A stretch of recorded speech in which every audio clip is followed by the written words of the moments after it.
అందరికీ నమస్కారం. తెలుగు కథామాలకు స్వాగతం. బలిపీఠం నవల చదువుకుంటున్నాము.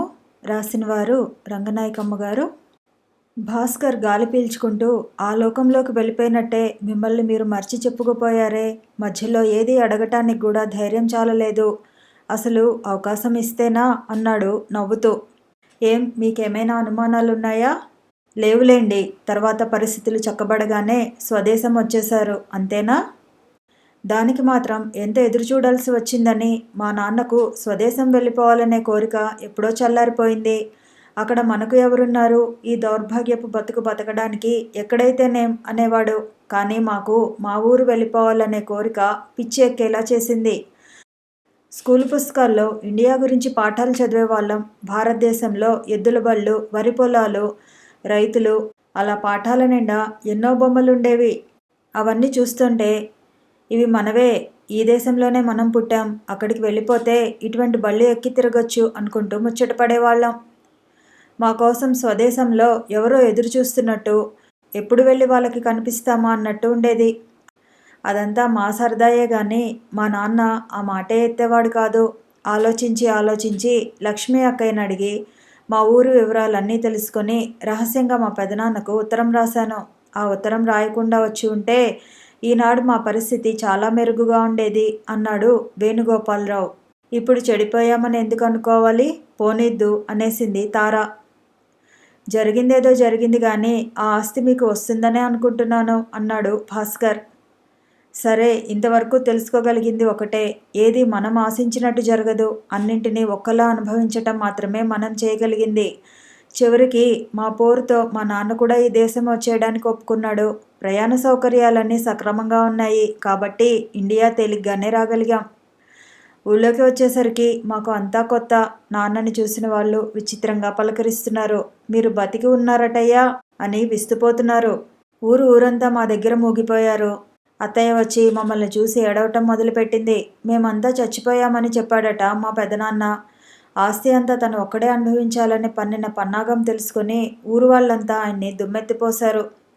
తర్వాత నెమ్మది మీద ఆస్తి పంపకాలకు అడిగితే అంతా భార్య పేరే రాసేశాడని తెలిసింది. ఆ ఆస్తిలో కొంత భాగం మాకు రావాలి కదా. ఊళ్ళో మా మీద 10 మందికి సానుభూతి అయితే ఉంది కానీ ఎవరేం చేయగలరు? మా అత్తయ్య మమ్మల్ని ఆదరించింది. నేను ఇక్కడికి వచ్చాకే బాగా పెద్ద వయసులో మెట్రిక్ పాస్ అయ్యాను. ఉద్యోగం దొరికింది. మా పెదనాన్న ఎవరిని పాడు చేయాలని చూశాడో వాళ్ళు ఏమీ చెడిపోలేదు. ఆయనే తన నేరాలకన్నింటికీ శిక్ష అనుభవిస్తున్నాడు. కానీ ఒక్క విషయమే మనసుని బాధిస్తూ ఉంటుంది. మా పెదనాన్న ఆస్తిలో నా కష్టార్జితం కూడా ఉంది. పిల్లలం కూడా శక్తి కొద్దీ కూలీ చేసి సంపాదించాం. అదంతా ఎవరో అనుభవిస్తున్నారు. వినోదాలకు, విలాసాలకు ఖర్చు అవుతుంది. అది తలుచుకుంటే ఎలా ఉంటుంది చెప్పండి అన్నాడు వేణుగోపాలరావు. భాస్కర్ తల పంకిస్తూ, మీరనేది నిజమే కానీ మీ పెదనాన్నగారు తను చేసిన దానికి ఈనాడు పశ్చాత్తాపంతో కుమిలిపోతున్నారంటే అబద్ధం కాదు. ఆయన్ని ఇంకా ద్వేషించాల్సిన పని లేదు. అపరాధిని క్షమించగలిగే శక్తి కూడా మనకు ఉంటే బాగుంటుంది అన్నాడు. మీరు చెప్పేవన్నీ ఇటువంటి మాటలే. మనుషులంతా మీ వంటి వారైతే ఇక ఏ సమస్యలు ఉండవు అన్నాడు వేణుగోపాలరావు నవ్వుతూ. తారా భాస్కర్ల స్నేహం బాగా బలపడింది. భాస్కర్ నిరాడంబరత, దయాద్ర హృదయం తారను మిక్కుటంగా ఆకర్షించాయి. యుద్ధ సమయంలో ప్రాణభయంతో వెర్రిపరుగులు పెడుతున్నప్పుడు తనను రక్షించేందుకు దేవుడెవరైనా వస్తే ఎంత బాగుండును అనిపించేది చిన్ననాటి తారకు. ఈ భాస్కర్ను చూస్తూ అతను చేసే పనులు వింటుంటే అతను అటువంటి దేవుడేనేమో అనిపిస్తుంటుంది ఇప్పుడు. తార భాస్కర్ను చనువుగా పిలవటం, అతనితో కలిసి సినిమాలకు, షికార్లకు తిరగటం సాధారణమైంది. ఒకరోజు సముద్రపు ఒడ్డున కూర్చున్నప్పుడు గుప్పిళ్లతో ఇసుక ఎత్తిపోస్తూ అంది తార. నీకు అకస్మాత్తుగా దేవుడు కనిపించి ఏదైనా వరం ఇస్తానంటే ఏం కోరుకుంటావు భాస్కర్? భాస్కర్ 2 నిమిషాలు ఆలోచన అభినయించాడు. నువ్వే అయితే ఏం కోరుకుంటావు అన్నాడు తనకేమీ తోచినట్టు. నేను నిన్ను అడిగాను. కాదు, నువ్వేం కోరుకుంటే నేను అదే కోరుకుంటాను. అయితే నేను చక్కటి పట్టుచీర కోరుకుంటాను. నేను పట్టుచీరే. నువ్వు చీరేం చేసుకుంటావు? నీకు ఇచ్చేస్తాను. ఇద్దరూ నవ్వుకున్నారు. ఏం తారా, నేను చీరేస్తే నువ్వు తీసుకోవా? అంటావు కానీ నాకెందుకు ఇస్తావు? భాస్కర్ నవ్వాడు. దేవుడు కనిపించి నాకిచ్చే చీర నీకే ఇచ్చేస్తాను, నమ్మవా? తారా చిరునవ్వు నవ్వింది. భాస్కర్ నెమ్మదిగా అన్నాడు. తారా, అసలు స్త్రీలో సౌందర్యం ఉందని నిన్ను చూసే నేను తెలుసుకున్నాను. ఓహో, అంతవరకు నువ్వు స్త్రీలనే చూడలేదన్నమాట. అన్నమాటే, చూసినా చూడనట్టే. ఓ, ఇంకా? కాబట్టి తారాదేవి, ఇంత మహోపకారం చేసిన నీకు ఒక్క చీర ఇచ్చుకోలేనంటావా?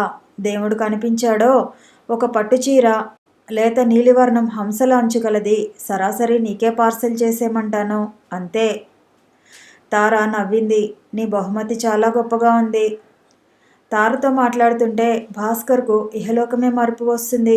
భాస్కర్తో కబుర్లు చెప్పడానికి తారకు యుగాలే చాలకుండా పోతాయి. భాస్కర్ ఏం చెబుతున్నా తార ఆసక్తిగా కళ్ళతో నవ్వుతూ తదేకంగా చూస్తూ అతని మాటలు వింటూ ఉంటుంది. ఆ మాటల మధ్య భాస్కర్ మనసులో ఏముందో గ్రహించాలని ప్రయత్నిస్తుంటుంది. తార భావాలలో ఏదో తెలుసుకోవాలని వెతుక్కుంటూ ఉంటాడు భాస్కర్. భాస్కర్కు హైదరాబాద్ నుంచి ఒక ఉత్తరం వచ్చింది. అది భాస్కర్ని విశేషంగా అభిమానించే స్నేహితులు రామనాథం గారు వ్రాసింది. ఆయన కొన్ని సంవత్సరాలు విశాఖపట్నంలోనే ఉండి వెళ్ళిన వ్యక్తి. కరుణ సమాజానికి భాస్కర్కు సన్నిహితమైన వారు. ప్రస్తుతం హైదరాబాద్ చేనేత సహకార సంస్థకు ఉపాధ్యక్షుడిగా ఉంటున్నారు. సుమారు 2 లక్షల నిరుపేద చేనేత పనివారి కుటుంబాల రక్షణ నిమిత్తం హైదరాబాదులో చేనేత సహకార సంస్థ ఒకటి ఉన్నది. దాని పెట్టుబడి ధనంలో సగానికి పైన ప్రభుత్వమే భరిస్తుంది. చేనేత వారికి వ్యాపార నిమిత్తం అప్పులు కూడా మంజూరు చేస్తుంది. చేనేత వారికి కంట్రోలు ధరలకు నూలు సరఫరా చేయడమే ఈ సంస్థ ముఖ్యాశయం. వారు ఎక్కువ ధరలతో బ్లాక్ మార్కెట్లో నూలు కొనుక్కోవలసిన ఇబ్బంది తప్పిపోయింది. ఆ సంస్థ మిల్లుల నుంచి నూలు కొని అనుబంధ సంస్థల ద్వారా చేనేత పనివారి కుటుంబాలన్నింటికీ నూలు పంపిణీ చేయవలసి ఉంటుంది. ప్రతి ఒక్కరికి కోరిన నూరు, కోరిన మిల్లుది, కోరిన నెంబరు ఏర్పాటు చేయగలగాలి. నూలు పంపిణీ చాలా బాధ్యతతో కూడిన పని. అన్ని సంస్థలను సమానంగా దృష్టిలో ఉంచుకుని న్యాయంగా నూలు పంచవలసి ఉంటుంది. ఆ పనికి కొత్తలో ప్రభుత్వమే ఒక ఉద్యోగిని నియమించింది. ప్రస్తుతం కేంద్ర సంస్థలో సప్లై ఆఫీసర్గా పనిచేయడానికి సహనం, న్యాయ ప్రవర్తన గల ఒక యువకుడు కావలసి వచ్చింది. ఉపాధ్యక్షులైన రామనాథం గారు సంస్థ వారికి భాస్కర్ గురించి తెలియజేసి వెంటనే రావాల్సిందిగా భాస్కర్కు ఉత్తరం రాశారు. ఆ వార్త భాస్కర్కు సంతోషమే కలిగించినా సంవత్సరాల తరబడి అభిమానిస్తున్న సమాజానికి దూరంగా పోవటం ఇష్టం లేకపోయింది. మహర్షి చిరునవ్వుతో భాస్కర్ భుజం నిమురుతూ, ఆలోచన దేనికి భాస్కర్? నువ్వు ఎక్కడ ఉంటే అక్కడే కరుణ సమాజం ఏర్పడుతుంది. నీలో సేవాధర్మం జీర్ణించి ఉంటే ఎక్కడ ఉన్నా ఆ ధర్మాన్ని మర్చిపోలేవు. నీ ఆశయాలకు తగిన ఉద్యోగమే నీకు లభించింది. అన్ని విధాలా ఉన్నత స్థితిలో ఉన్న నాడే ఎవరికైనా ఏ విధంగానైనా సహాయపడగలవు. ఇంకేమీ ఆలోచించక వెంటనే వారికి జవాబు వ్రాయి అన్నారు. ఆ మాటలన్నీ భాస్కర్కి సమంజసంగానే తోచినా, కానీ ఈ సమాజాన్ని, ఈ రోగులను, ఈ చెల్లెళ్లను ఇదంతా విడిచి అక్కడ ఉండగలనంటారా అన్నాడు బాధగా. భాస్కర్, నీ ఉద్యోగ బాధ్యతలతో నువ్వు ఇదంతా కొంతసేపైనా మర్చిపోగలవు. కానీ నేను, ఈ సమాజం, నువ్వు వెళ్ళిపోతే ఇక్కడ ప్రతి మొక్క, ప్రతి పువ్వు నిన్ను ఎప్పటికీ మర్చిపోలేవు. నువ్వు లేని సమాజం కాంతివిహీనమే అవుతుందేమో. ఏది ఏమైనా నువ్వు వృద్ధిలోకి వస్తే అదే చాలు. అవసరాలను గుర్తించకుండా అభిమానాలు పెంచుకుంటూ పోవటం మూర్ఖత్వమే అవుతుంది కదా. భాస్కర్ మౌనం వహించాడు. నువ్వు పెళ్లి చేసుకోవాలి భాస్కర్. భాస్కర్ తలెత్తి చూశాడు. ఇంకా నీకు పెళ్లి కూతురు దొరకనే లేదా? మహర్షి నవ్వారు. ఆయన తార గురించి గుంభనగా మాట్లాడుతున్నారని భాస్కర్కు తెలుసు. తార చాలాసార్లు భాస్కర్తో కలిసి సమాజానికి వస్తూ ఉంటుంది. భాస్కర్ కొంచెం సిగ్గుపడుతూ, ముందు హైదరాబాదు వెళ్ళి వచ్చి తప్పకుండా పెళ్లి ప్రయత్నాలు చేస్తానండి అన్నాడు.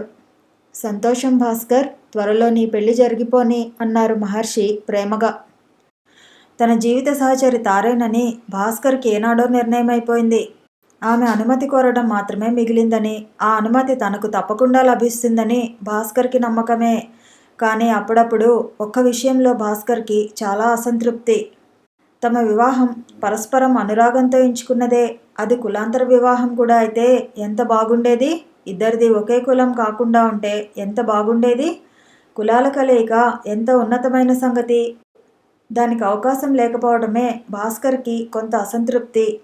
అయినా ఇక తన జీవితం తారతో ముడిపడిపోతుందనుకోవటం భాస్కర్కి చాలా ఆనందం కలిగిస్తూనే ఉంది.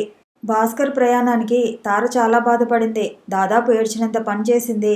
భాస్కర్కి ఏదో చెప్పాలని మనసు తహతహలాడుతున్నా ఒక్క మాట కూడా మాట్లాడలేనట్టు మౌనంగా ఉండిపోయింది. భాస్కర్ కూడా ఆ స్థితికి తట్టుకోలేని వాడిలా దిగులు పడ్డాడు. హైదరాబాద్ వెళ్ళి నీకో ముఖ్యమైన ఉత్తరం రాస్తాను తారా. తార చిరుకోపంగా నవ్వింది. ఇక్కడ ఉండగా ఊరుకొని ఎక్కడికో వెళ్ళి ఉత్తరం రాస్తావా? అదే అంతేలే, ఒక వారం రోజులు నిరీక్షించు. భాస్కర్, తార హృదయం పురివిప్పిన నెమలిలా నాట్యం చేసింది. నువ్వు రాయబోయేదేమిటో నాకు తెలుసు. ఏమిటి? ఇప్పుడు కాదు, హైదరాబాద్ వెళ్ళు, ఉత్తరం రాస్తాను. చెప్పుతారా? ఓహో, ఒక వారం రోజులు నిరీక్షించు. భాస్కర్ చిరునవ్వు నవ్వుతుంటే తార సిగ్గుపడుతూ సంతోషించింది. హైదరాబాద్ వెళ్ళిపోయాడు భాస్కర్ ఒంటరిగా. ఎప్పుడో భాస్కర్కు రెక్కలు రాకుండానే విడిచి వెళ్ళిపోయిన అన్నావదినలు సంవత్సరాలు గడిచిన కొద్దీ భాస్కర్ పేరు ప్రఖ్యాతులు విని మంచి మనసులతో సంతోషంగానే రాకపోకలు సాగిస్తున్నారు. భాస్కర్ అక్క సీతమ్మ ప్రస్తుతం అన్నగారింట్లోనే ఉంటున్నది, వదిన గారికి పురుడు పోసేందుకు. భాస్కర్ కొత్త ఆఫీసులో చేరాడు. రామనాథం గారి ఇంటికి సమీపంలోనే గది అద్దెకు తీసుకున్నాడు. భాస్కర్ రాకముందే ఆ ఏర్పాట్లన్నీ జరిగాయి. రాగానే తన గదిలో దిగి సామాన్లన్నీ సర్దుకున్నాడు. కొన్ని గంటలలోనే రామనాథం గారి ఇంటిలో వారందరికీ ఇష్టుడయ్యాడు. రెండవ రోజు రాత్రి మాటల సందర్భంలో రామనాథం గారు భాస్కర్ పెళ్లి విషయం ఎత్తారు. ఏమయ్యా భాస్కరం, నీ కళ్యాణం కోసం మేమంతా ఎదురు చూస్తుంటే నువ్వు మరీ ఊరిస్తున్నావు. అందరిలా నువ్వు కూడా అందలం ఎక్కి కూర్చున్నావా ఏమిటి అన్నారు నవ్వుతూ. భాస్కర్ అర్థం కానట్టు చూస్తూ, అంటే మీ ఉద్దేశం ఏమిటో నాకు అర్థం కావటం లేదు అన్నాడు చిన్నగా నవ్వుతూ. మరేం లేదయ్యా, నీ భార్య అందంగా ఉండి ఆరోగ్యంగా ఉండి డబ్బు కలదే మంచి కుటుంబంలో పుట్టి అందరూ అదేగా కోరుకుంటారు. నేను అవన్నీ కోరుకోలేదండి. మీరు నన్ను తెలిసి కూడా అనుమానిస్తున్నారు. నేను ఏదైనా సంస్కరణగా పెళ్లి చేసుకోవాలని, నా వివాహం ద్వారా కూడా ఒక వ్యక్తికి నేను చేయగలిగే సాయం చేయాలని ఎంతో కోరుకున్నాను. నా అదృష్టానికి ఎంతో ఆరాటపడ్డాను. కానీ నాకు పరిస్థితులు అనుకూలించలేదు. ఎన్నో ప్రయత్నాలు చేసి విసిగిపోయాను. రామనాథం గారు ఆశ్చర్యపోతున్నట్టు అడిగాడు. అంటే ఇప్పటికీ నువ్వు అటువంటి అవకాశం కోసమే ఎదురు చూస్తున్నావా? భాస్కర్ ఎటూ చెప్పలేక మౌనం వహించాడు చిరునవ్వుతో. భాస్కరం, రామనాథం గారి ముఖంలో ఎందుకో సంతోషరేఖలు పరిగెత్తాయి. అయితే నువ్వు ఒక అనాథ కోరిక తీర్చడానికి సంతోషంగా అంగీకరిస్తావు కదూ? భాస్కర్ అయోమయంగా చూశాడు. ఏమిటి మీరు అంటున్నది? నాకు తెలిసిన ఒక బ్రాహ్మణ యువతి ఉంది, బాల వితంతువు, పేరు అరుణ. చదువుకుంది, మంచి మనిషి, 25 ఏళ్ళు దాటి ఉంటుంది. ప్రస్తుతం ఆమె ఆరోగ్యం ఏమీ బాగాలేదు. అయినా ఆమె తిరిగి వివాహం చేసుకోవాలనే కోరికతో ఉంది. భాస్కర్ హృదయం దడదడలాడింది. రామనాథం గారు తిరిగి అన్నారు, ఆమె కళ్యాణం కోసమే ఎదురు చూస్తోంది భాస్కర్. నువ్వు అంగీకరిస్తే ఆమెను ఒకసారి చూసి మాట్లాడితే బాగుంటుంది. భాస్కర్కు ఆశ్చర్యం కలిగింది. ఆరోగ్యమే బాగులేని వ్యక్తికి పెళ్ళెందుకు? అనాథ సేవ గురించి నీ దగ్గర నేను ఎంతో తెలుసుకోవాల్సి ఉంది భాస్కరం. అయినా నాకు తోచిన 2 ముక్కలు చెబుతాను. అంతా స్వార్థం కోసమే పాకులాడితే ఇక త్యాగానికి స్థానం ఎక్కడా? ఒక వ్యక్తి దీనంగా యాచిస్తుంటే భిక్ష పెట్టడానికి మనకు శక్తి ఉండి కూడా తప్పుకోవడానికి ప్రయత్నిస్తే అర్థం ఏమిటి? ఆయన మాటలకు అడ్డుతగులుతో అన్నాడు భాస్కర్. ఆమెను చూడనైనా చూడకుండా నన్నేమి నిర్ణయించుకోమంటారు? రేపే నీకు అరుణాదేవిని పరిచయం చేస్తాను. అన్ని విషయాలు స్వయంగా ఆమెతో మాట్లాడి తెలుసుకుందువు గాని తర్వాత నీ ఇష్ట ప్రకారమే చేయవచ్చు. ఒకసారి మాట్లాడి చూడు. భాస్కర్ ఏమీ మాట్లాడలేదు. కాలక్షేపానికి ఎత్తిన సంభాషణ చివరికి ఇలా తయారైందేమిటి అనిపించింది. తన మనసు విప్పి క్షుణ్ణంగా తారకు ఏనాడూ చెప్పకపోయినా లోలోపల కోరుకుంటున్నది మాత్రం తారనే. దానికి తార కూడా సంతోషంగా అంగీకరిస్తుందని తనకు తెలుసు. 1-2 రోజుల్లో ఆ విషయం తారకు, వేణుగోపాలరావుకు కూడా వ్రాయాలనుకుంటున్నాడు కూడా. హెచ్చరిస్తున్నట్టే అన్నారు రామనాథం గారు. నిన్ను ఎవరో బలవంతం చేస్తున్నారని అనుకోకు. అంతరాత్మని మభ్యపెట్టుకొని ఇష్టం లేని నిర్ణయాలు చేసుకుంటే ఎవరి జీవితానికి సుఖం ఉండదు సుమా. రేపు అరుణతో మాట్లాడేటప్పుడు చాలా జాగ్రత్తగా అన్ని విషయాలు చూసుకో. నీ సంతృప్తి తర్వాతనే మరేదైనా. భాస్కర్ ఎక్కువగా మాట్లాడకపోవటంతో సంభాషణ తొందరగా ముగిసిపోయింది. మర్నాడు సాయంత్రం పబ్లిక్ గార్డెన్స్లో రామనాథం గారు భాస్కర్కు అరుణను పరిచయం చేశారు. కొన్ని నిమిషాలేదో మాట్లాడి ఆయన వెళ్ళిపోయారు. అరుణ మౌనంగా కూర్చుంది. ముదురు రంగు నీలం చీర కట్టుకుంది. జుట్టు ముడి వేసుకుంది. చాలా సన్నగా, నీరసంగా, జబ్బు మనిషిలా కనిపిస్తోంది. రూపురేఖలు అందమైనవే కావచ్చు, కానీ పాలిపోయిన ఉన్న ఆ మొహంలో ఎక్కడా కళాకాంతులు గోచరించడం లేదు. కొట్టవచ్చినట్టు కనిపిస్తున్న కళ్ళల్లో ఏదో దీనత్వం గూడుకట్టి ఉంది. దీనంగా ఉన్న ఆమె మొహంలో ఆ చెదిరే చారడేసి కళ్ళు మాత్రమే నదురుగా కనిపిస్తున్నాయి. భాస్కర్ ఆమె వైపు పరికించి చూశాడు. చూస్తున్నంత మాత్రానికే ఏదో సానుభూతి వంటి భావం కలుగసాగింది. తెలిసి కూడా అడిగాడు. మీ పేరు అరుణ అని రామనాథం గారు చెప్పారు. అవును, అరుణాదేవి. నా పేరు భాస్కర్ రావు. మీకు తెలుసు అనుకుంటాను. తెలుసు. భాస్కర్ మరేం మాట్లాడాలో తెలియక క్షణం ఊరుకున్నాడు. కొంతసేపటికి అన్నాడు. మీరు చాలా అనారోగ్యంగా ఉన్నట్టున్నారు. రామనాథం గారు కూడా చెప్పారు. అరుణ జీవం లేకుండా నవ్వింది. వట్టి అనారోగ్యం కాదు, మృత్యుముఖంలో కాలు పెట్టి ఉన్నాను. భాస్కర్ అర్థం కానట్టు చూశాడు. అరుణ ఏ విధమైన తొట్టుపాటు లేకుండా చాలా సహజంగా అంది. నేను ఎక్కువ కాలం బ్రతకనని, ఇక నెలల లోపలేనని డాక్టర్లు అంటున్నారు. ఆ ఘడియ రేపైనా రావచ్చు. భాస్కర్ ఆశ్చర్యపోయాడు. అసలు జబ్బేమిటి మీకు? గుండె నొప్పి. నా శక్తి కొద్దీ వైద్యం చేయించుకున్నాను. సంవత్సరం కిందట ఒక ఆపరేషన్ కూడా జరిగింది. ప్రయోజనం కనిపించలేదు. నొప్పి వస్తూనే ఉంటుంది. భాస్కర్ మౌనంగా వింటున్నాడు. అరుణ నెమ్మదిగా చెప్పటం మొదలుపెట్టింది. నాకు చావు తప్పించుకోవాలని, బతికి ఏదో సుఖపడిపోవాలని ఆశ ఏదీ లేదు. పుట్టిన వాళ్ళకి చావు తప్పదు. నా మనసును దానికి సిద్ధం చేసేసుకున్నాను. నా వంటి వాళ్లకు అది ఎప్పుడు జరిగినా ఒకటే. నిరాశగా నవ్వుతూ అంది. ఇది గతిలేని వేదాంతమని అనుకోవద్దు మీరు. నేను బ్రతికి ఉండటం వల్ల ప్రయోజనమూ లేదు, లేకపోవడం వల్ల నష్టమూ లేదు.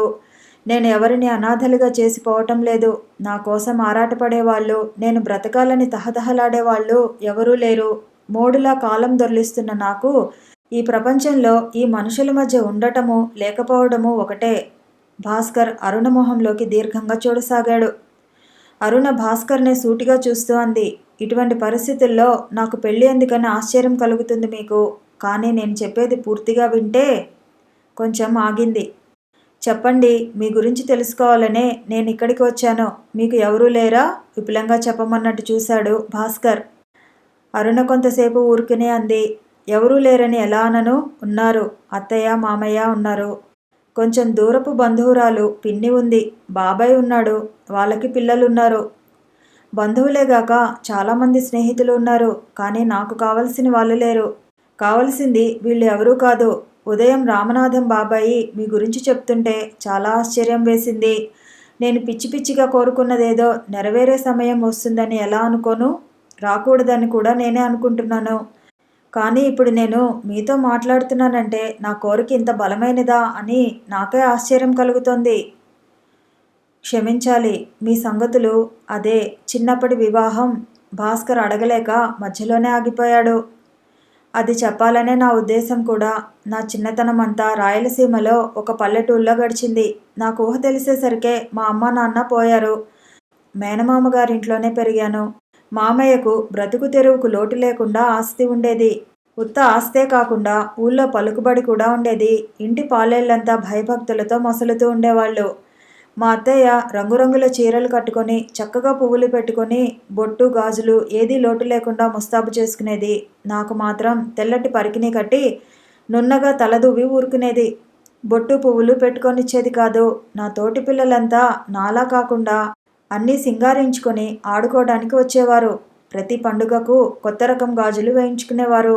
వాళ్ళందరినీ చూసి నేను అత్తయ్య దగ్గరికి వచ్చి పేచీ పెడితే, వెధవముండకి నీకు ఆ షోకులు ఎందుకే, నా కొడుకుని మింగింది కాకుండా నన్ను చంపుకు తింటున్నావు అని కొట్టనైనా కొట్టేది కానీ నేను అడిగినవి ఇచ్చేది కాదు.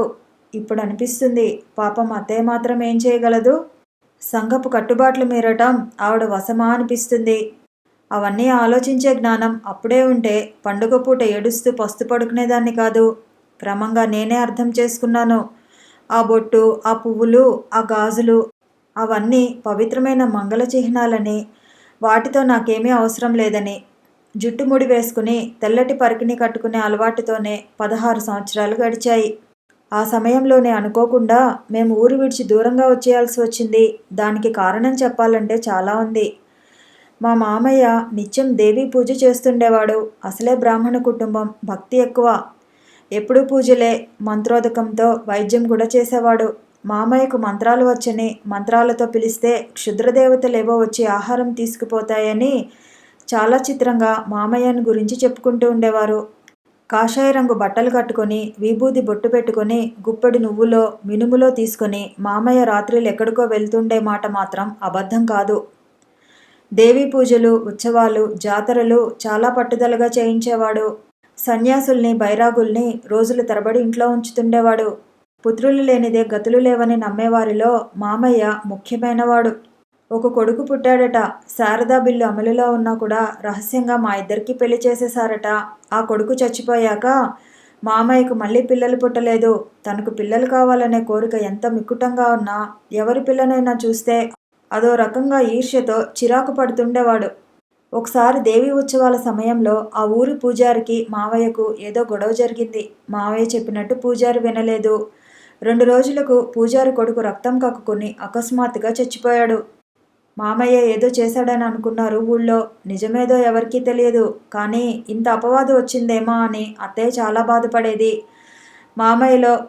మామయ్యతో ఎవరు ఘర్షణ పడ్డా కొద్ది రోజుల్లోనే వాళ్ళ ఇంట్లోంచి ఒక శవం శ్మశానం చేరుతుండేదని చెప్పుకునేవారు. 10 మంది అనుమానిస్తున్నట్టు అది మామయ్య కల్పితమో కాకతాళీయమో గాని జరగటం మాత్రం అలాగే జరిగేదట. మామయ్య అంటే అందరికీ ఏదో భయం ఏర్పడిపోయింది. విరోధులు ఎక్కువయ్యారు. పొలం నుంచి వస్తుంటే మామయ్య మీద 2-3 సార్లు హత్యా ప్రయత్నాలు కూడా జరిగాయి. ఏ క్షణం ప్రాణం మీదకి వస్తుందో తెలియకుండా పోయింది. అత్తయ్య ఊరు విడిచిపోదామని గొడవ చేసింది. మామయ్య కూడా అధైర్యపడిపోయాడు. రహస్యంగా ఇల్లు పొలాలు అమ్మేశాడు. ఆ ఊళ్ళో గౌరవంగా బతకలేని పరిస్థితుల్లో ఊరు విడిచి ఇక్కడికి వచ్చేసాము. ఇక్కడ మా పిన్ని ఒక ఆవిడుంది. బాబాయి స్కూల్ టీచరు. 7-8 మంది పిల్లలతో బ్రతికే ఉన్నామంటూ సంసారం వెళ్లదీస్తున్నారు. వాళ్ళ సాయంతోనే వేరే ఇల్లు తీసుకొని స్థిరపడ్డాము. అరుణ కొద్దిసేపు ఆగింది. భాస్కర్ మొహంలోకి చూస్తూ అంది, మేము వచ్చి ఇప్పటికీ 7 సంవత్సరాలు గడిచాయి. ఆస్తి అమ్మి తెచ్చుకున్న డబ్బు ఖర్చయిపోయింది. మామయ్య ఇక్కడ కూడా వైద్యం చేస్తూనే ఉన్నాడు. కానీ వీధికో హాస్పిటల్ ఉన్న ఈ మహాపట్టణంలో మామయ్య మందులు, మంత్రోదకాలు ఎవరికి కావాలి? ఇక నా విషయం చెప్తాను. ఈ ఊరు రాగానే బాబాయ్ నన్ను స్కూల్లో చేరి చదువుకోమన్నాడు. వాళ్ళ పిల్లలంతా ఆడపిల్లలు కూడా చదువుకుంటున్నారు. మొదట్లో నేను చదవమంటే నాకే ఆశ్చర్యం వేసినా రాను రాను అందరినీ చూస్తుంటే నాకు చదువుకోవాలని బుద్ధి పుట్టింది. మామయ్య మండిపడ్డాడు. నేను చదివి ఉద్ధరించవలసిందేమీ లేదని తిట్టిపోశాడు. అత్తయ్య మాత్రం నన్ను చదివిస్తేనే బాగుంటుందేమోననుకుంది. చేతిలో ఉన్న 4 డబ్బులు అప్పటికే హరించాయి కదా. తమకు పోయే రోజులే గాని వచ్చే రోజులు కావు. ఇక ముందు ఏ ఆధారమూ లేకపోతే ఎలా గడవాలి? ఈ రోజుల్లో ఆడామగా అంతా చదువుకుంటున్నారు. నన్ను చదివిస్తే నేను వాళ్ళ మంచికే అవుతాను అంటూ మావయ్యకు నచ్చజెప్పింది. ఆఖరికి అందరి ఇష్టంతోనూ బాబాయ్ దగ్గర ప్రైవేటుగా చదివి 3rd ఫారం పరీక్షకు కూర్చున్నాను. అదే ఛాసతో మెట్రికులేషన్ పాస్ అయ్యాను. అదృష్టవశాత్తు ఒక ప్రిన్సిపాల్ ద్వారా విజయనగరం కాలేజీలో సీటు, స్కాలర్షిప్పు, హాస్టల్లో ఉచిత భోజనం లభించాయి. ఇంటర్లో క్లాసు వచ్చింది. నా సంతోషానికి అవధులు లేవు. కానీ మా ఇంటి పరిస్థితులు మరీ క్లిష్టంగా తయారయ్యాయి. మామయ్య వైద్యంతో ఇల్లు గడవటం కష్టమైంది. నేను ఇంటికి వచ్చేశాను.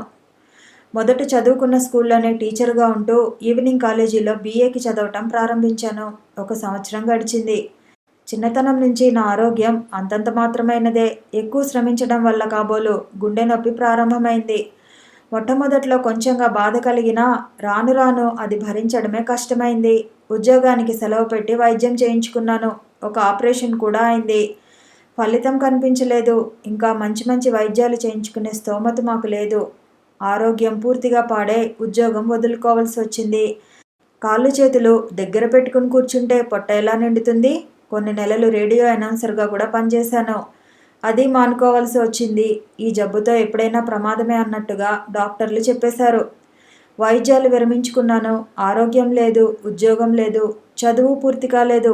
చివరికి కడుపు నిండా తిండి కూడా లేదు. నేను కొన్ని గంటల్లోనో, కొన్ని రోజుల్లోనో, కొన్ని నెలల్లోనో చచ్చిపోతే చచ్చిపోవచ్చు. ఆ నమ్మకం ఒకటే బలంగా ఉంది. భాస్కర్ విస్తుపోయాడు. అరుణ ఏమిటో అంతుపట్టలేదు. రామనాథం గారు మీ పెళ్లి విషయం చెప్పారు అన్నాడు తొందరగా వినాలని. అవును, ఆయన మీకు అబద్ధం ఏమీ చెప్పలేదు. ఈ చివరి రోజుల్లో నేను కోరుకునేది ఏమైనా ఉంటే అది నేను పెళ్లి చేసుకోవాలనే. భాస్కర్ మాట్లాడలేదు. ఇది వింటే ఎవరికైనా విచిత్రంగా తోస్తుంది. నేను పిచ్చిదాన్నో ఏమో నాకే బోధపడటం లేదు. నేను కొన్ని రోజుల్లోనే పోవచ్చు. ఏ క్షణాన్నైనా అకస్మాత్తుగా గుండె నొప్పి వస్తుంది. అది భరించలేకుండా ఉంటుంది. శాశ్వతంగా ఈ జీవితం ముగిసిపోతుంది. అది తప్పదు. కానీ నాకు ఇలా మోడులాగే వితంతువులాగే మరణించాలని లేదు. ఈ చివరి రోజుల్లోనైనా బొట్టు పెట్టుకుని, చేతులకు నిండుగా గాజులు వేసుకుని, తలలో పువ్వులు పెట్టుకుని, కలగా సౌభాగ్యవతిగా 4 రోజులు తిరగాలని కోరిక. నా నుదుట కుంకుమ ఉంటే ఎలా ఉంటుందో నాకు తెలియదు. ఈ పాపిష్టి చేతులతో ఒకరికి తిలకం దిద్దే అర్హత నాకు లేదు. ఎప్పుడో పసితనంలో నా కంఠంలో మాంగళ్యం మెరిసిందట. అది గుర్తులేదు. నేను 10 మంది పుణ్యస్త్రీల మధ్య ఎన్నడూ కూర్చోలేదు. నాకు చావు అంటే భయం లేదండి. నిజంగా భయం లేదు. కానీ విధవగా బ్రతకడం అంటేనే చాలా వేదనగా ఉంది. భాస్కర్ అరుణ మొహంలోకి చూడసాగాడు. ఆ కళ్ళు దీనంగా ప్రాధేయపడుతున్నాయి. ఆ కళ్ళు ఎత్తి భాస్కర్ మొహంలోకి సూటిగా చూసింది అరుణ. నాకు ఒక్కరోజైనా సౌభాగ్యవతిగా తిరగాలని, సుమంగలిగా మరణించాలని, నా మృత కళేబరంపై నా భర్త విడిచే 2 కన్నీటి బొట్లు రాలిపడాలని. చెప్పండి, నేను వితంతువుగానే చచ్చిపోవాలా? అరుణ మాట్లాడలేకపోయింది. ఆమె గొంతు నిండిపోయింది. కళ్ళల్లో నీళ్లు చిమ్మాయి. భాస్కర్ చలించిపోయాడు. దీర్ఘంగా చూస్తూ ఉండిపోయాడు. భగవంతుడు తన సేవా పరాయణతకు అగ్ని పరీక్ష పెడుతున్నాడు. క్షణాలలో ఏదో ఒకటే నిర్ణయించుకోవలసి ఉంది.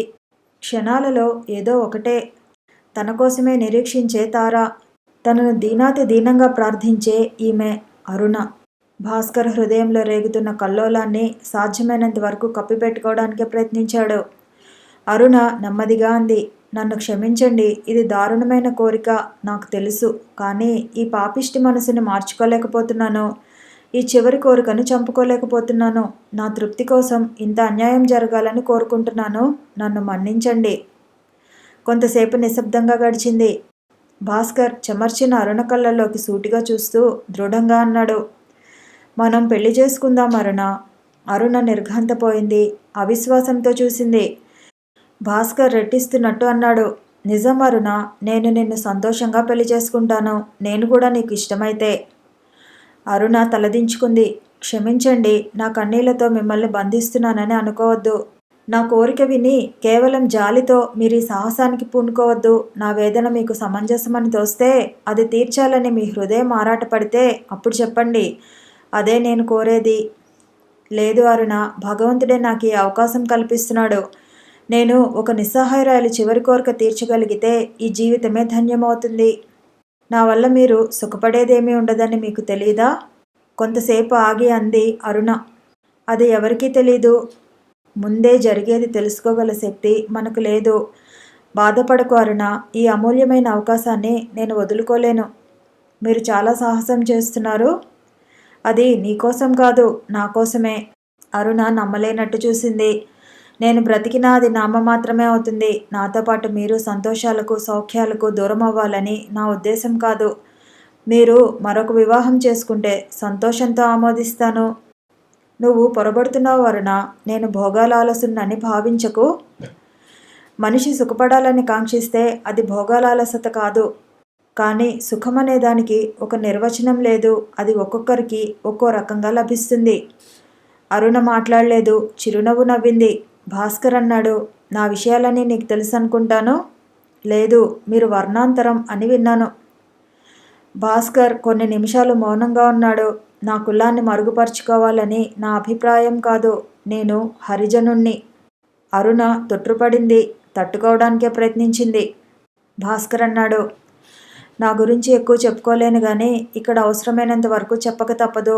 నేను చిన్నతనం నుంచి పూర్తిగా శాకాహారిని. నాకు నా కులం ద్వారా తాగుడు, జూదం వంటి అవలక్షణాలు సంక్రమించి ఉంటాయని అనుమానించిన అవసరం లేదు. చందాలు ఎత్తుకుని చదివి BA పాస్ అయ్యాను. ఇక నేను నీ కంటికి ఎదురుగానే ఉన్నాను. నీకెటువంటి అభ్యంతరం ఉన్నా నేనేమైనా అనుకోగలనని భావించవద్దు. అరుణ మాటలు దొరకని దానిలా ఉండిపోయింది.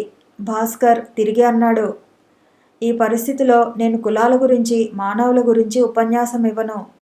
కానీ అరుణ, మానవులంతా ఒకటే అని నువ్వు మనస్ఫూర్తిగా విశ్వసిస్తే. క్షమించండి, నేను ఈ కులాల విషయాలు ఎప్పుడూ ఆలోచించలేదు. చిన్నతనం నుంచి నాకు తెలిసిన కుటుంబాల్లో ఇలాంటి విషయాలు ఎప్పుడూ జరగలేదు. కానీ నాకు ఏ పట్టింపులు వద్దు. జీవితాన్ని నాకు అర్పించడానికి సంసిద్ధమైన మిమ్మల్ని భర్తగా పొందగలిగే అదృష్టం ఒక్కటే చాలు. పునర్వివాహాన్ని వాంఛించే నేను వర్ణాంతర వివాహాన్ని నిరసించడంలో అర్థం లేదు. అరుణ, జీవిత గమనంలో నా ధ్యేయం ఒకటే, భాస్కర్ ప్రత్యేకంగా చెప్పాడు. నా శక్తి కొద్దీ అనాథ సేవ చేయాలి. దుఃఖంలో ఉన్న వ్యక్తికి ఏదో ఒక విధంగా నేను సాయపడాలి. నా సహధర్మచారిణిగా దానికి నీ సహకారం కావాలి. నన్ను పూర్తిగా అర్థం చేసుకోవాలి. అరుణ కళ్ళెత్తి భాస్కర్ని చూసింది. కథ కొనసాగుతుంది. మళ్ళీ కలుసుకుందాము. ఈ వీడియో నచ్చితే లైక్ చేయండి, షేర్ చేయండి, కామెంట్ చేయండి, ఛానల్ని సబ్స్క్రైబ్ చేయండి.